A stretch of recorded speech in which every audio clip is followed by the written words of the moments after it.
Ever wonder how you can start a show on your TV, pause it, and then pick it up right where you left off on your phone? Or how Google searches the entire internet in like a fraction of a second?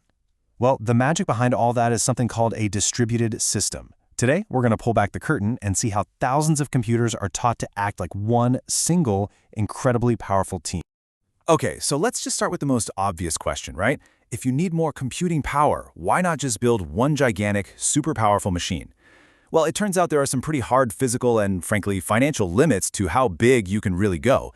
The actual solution is way more clever. Instead of one giant, you get a whole team of smaller computers to work together. So here's our game plan. We'll start with why one computer just isn't enough. Then we'll look at how these digital teams are built and dive into their biggest headache, sharing data.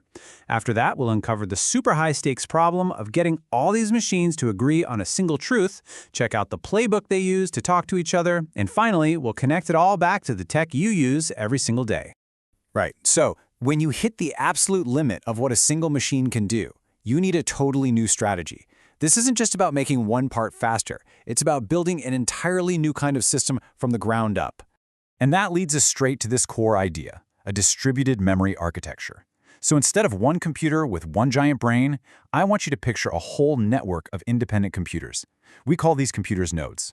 Now, each node has its own private memory, but they're all hooked up with a super fast network. This lets them talk to each other and act like a single coordinated unit. So, we know we need a team.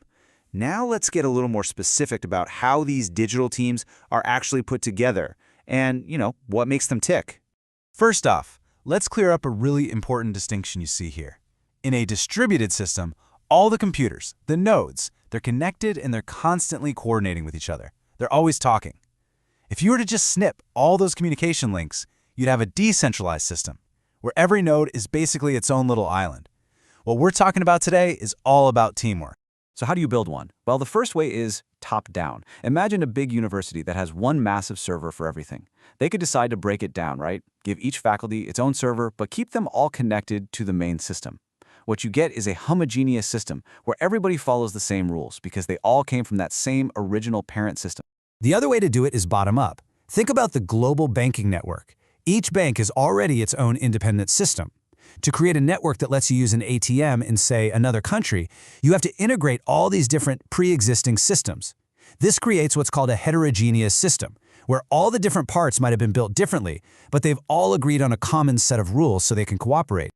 Okay, so we've got our team. Now for the million-dollar question. How do they share information? I mean, every single node needs access to data, but how you decide to distribute it creates this fundamental dilemma.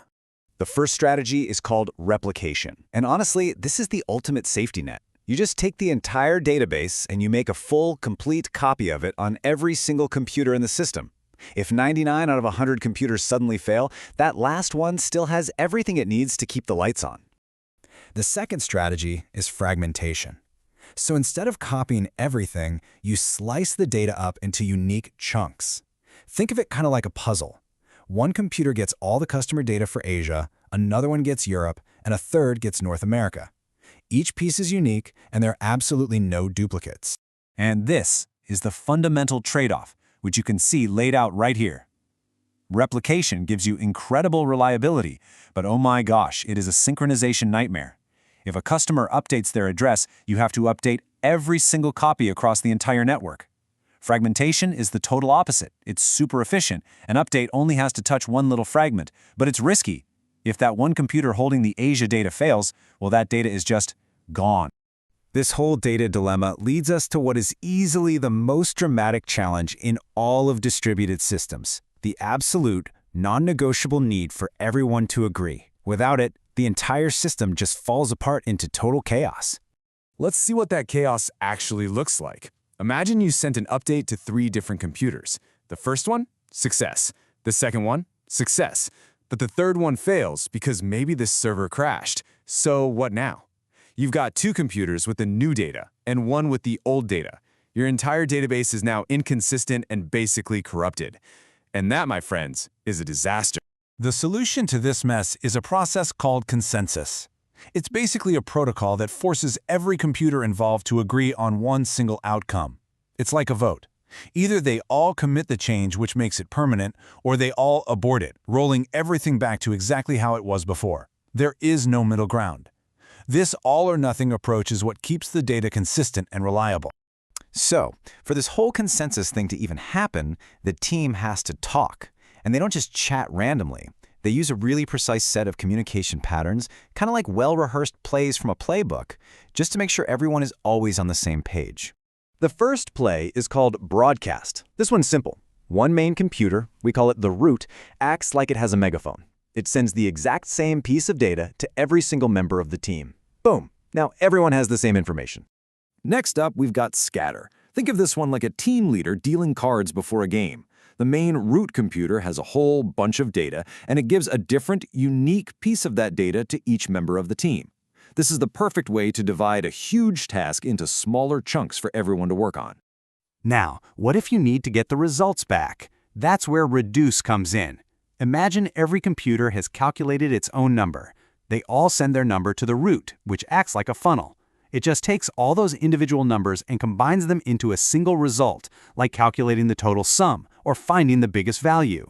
And finally, there's gather. This is a lot like reduce, where everyone sends their data back to the root, but instead of combining the results into one value, the root simply collects all the unique pieces of data into a single master list, like putting different items into a shopping basket.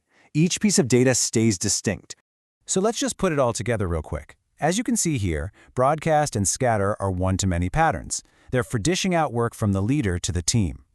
Reduce and gather are the opposite. They're many-to-one for collecting the results. The really crucial difference between them is the data. Is everyone getting the same info, or is each computer getting its own unique piece of the puzzle? So we've definitely covered a lot of technical ground. But here's the most important thing. These abstract ideas are literally the bedrock of the modern internet. Let's see exactly where they pop up in your life. I mean it. These systems are absolutely everywhere. Every time you use a cloud service, like Amazon Web Services or Google Drive, you're plugging into one. That global banking network that lets you pull cash from an ATM in a foreign country? That's a huge, heterogeneous distributed system. Streaming a movie, analyzing massive data sets, playing an online game with friends across the globe, it is all powered by the very same principles we've just talked about. And that really brings us to our final thought. The absolute heart of these systems is the agreement problem, just getting a bunch of independent agents to agree on a single truth. We've figured it out for data on servers, but as we connect more and more of our world, from self-driving cars to global supply chains, what do you think is the next great consensus challenge that technology is going to have to solve?